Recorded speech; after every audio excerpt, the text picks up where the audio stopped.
What's up? What's going on? Welcome back to the channel. And I know why you're here, man. You're here for part two. Part two of the PSA Dagger build out. And oh my goodness, this gun looks freaking awesome, man. It looks great. And for those that want to know, yes, the gun is clear. There is nothing in there. I know some people be kind of tripping about that, so I just want to show you. But the gun came out absolutely.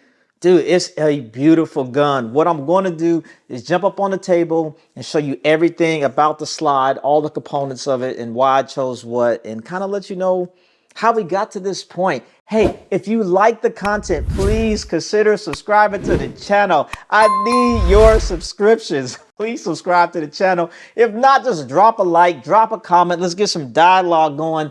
And let's jump up on the table so you can see this thing, man. Oh my goodness, it's such a pretty gun to the table. Oh man, break, reset, break, man. All right, y'all just got to excuse the table. There'll be all kind of stuff on this dang on table, man. I'm always working on something. But let's talk about this slide, man. So I end up going with the Safiri precision joint, man. We're just gonna call it the ZP. You know what? Let me get a little bit of zoom for you. Okay, here we go. So check this thing out, right? Dude, this slide is freaking beautiful, man. The main reason why I went with this slide, because I wanted the sniper gray and I wanted like the stainless barrel, but I had a ZP barrel that I bought, dude, way before, and it's just been laying around and I've been wanting to use it. I was just kind of worried about how the color combo would look. But to be honest with you, man, this copper on the sniper gray, dude, this thing looks freaking sick, man. I love the way the ports line up with the slide, the flush cut crown barrel. Man, it's a good looking slide, bro. This front sight, I don't even know what this front sight is, man. I literally had it sitting around. It was an all black joint. I put a dot of orange on there, and I'm honestly thinking I'm gonna take it off, man. If I have a gun with a red dot, if I could, I prefer just to not even have any sights on it, man. It's just kind of like my personal preference. But let's talk about how I kind of went with this slide, because there's a couple things that I did that's just slightly different. So my guide rod, this is a flat wire spring guide rod. It's my personal preference. I like this. I like the stainless on the inside. Another thing, talking about some of the internals, you have the, I want to say this is the extractor, plunger, depressor. I got this all polished. It's kind of help it work a little bit easier. The plunger, same thing. Got that thing polished up. And then these springs, just a regular stock spring weight, nothing changed, right? So one of the things I did differently on this gun that I've never done before is the channel liner, right? Normally when you get a channel liner, it's this plastic joint, right? And when you have your firing pin and a firing pin spring all working on this channel liner, sometimes it kind of get hung up a little bit and it can affect your trigger system, right? So I've heard about getting stainless channel liners, but I've never had one. So this is the first time that I got one. So I'm really excited to see how that works in there, man. And if you got a slide and you already have your channel liner installed, it's really not hard to take them out. I want to see if I got this tool out here. A few moments later. All right, you just need your channel liner tool, and one side is threaded and then the other side is smooth. And basically what you do is when your channel liner's in there, you just kind of put the tool in there, kind of thread it on, and then you can pull it right out. And then it's plastic, right? And then putting it back in, you basically just use the other side of it, the smooth side, put it on there, and then you insert it in. But the dope thing about the stainless is that it runs in the channel so well, you don't even need a tool to put it in and take it out. It just basically just goes in and out. So I'm really excited about that. Now I want to get stuck, right?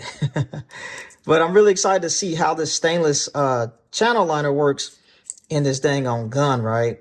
Now, one of the things about the channel liner is I polished it as well. When you get it, it's somewhat finished, but not just necessarily polishing the outside, but the inside as well, because that's where all the action is going to be.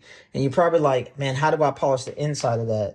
If you get you one of these little felt type of wheels, and you can get one, I got one that was like for like a 22, and you put it on the end of a drill, throw you some flits on there, and then you can run this felt wheel through it, and then you can polish the inside. So that's super dope. Like I said, I'm really excited to see how that works together in the slide, right?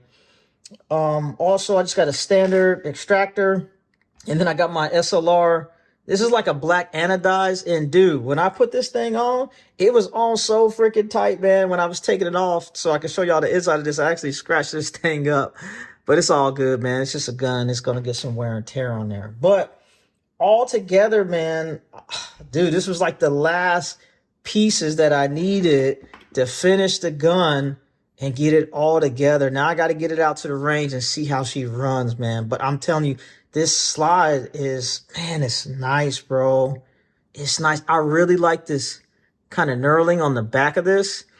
I want to say it was kind of different, but I've seen this before because there's another company that did my 19X, and it has the same type of knurling on the front and on the back. And it's, man, it's super grippy, very, very aggressive. And dude, I'm just looking forward to getting out to the range. And same thing, this ported flush cut. And this isn't from ZP. That's like a whole nother gun from a whole nother company. But getting this thing all together and operating, dude, I am excited. Let's go. Hey, if you like the content, please consider subscribing to the channel. I need your subscriptions. And of course, I know y'all want to see it all done up, all together. And tell me this is not a good looking gun, bro. I ended up going with the agency arm trigger, and the trigger is super, super nice, man. It is breaking very well. Look at the reset. Ooh, man. Break. Reset. Break. Man, this thing is nice, man. And having all them polished rails, the gun, man, it's smooth, bro. It's smooth. I'm looking forward to it. I got this is an old school Terran Tactical purple joint. I don't even know if he still makes these mag extensions, but it looks freaking good, man. The gun is beautiful. We're going to get it out to the range. I'm going to get you some footage, and we'll do a recap. But right now, this is the PSA Dagger BuildOut Part 2, man. It's done. Let's get out there. Let's do some shooting, bro. That's all I got for y'all. I am out.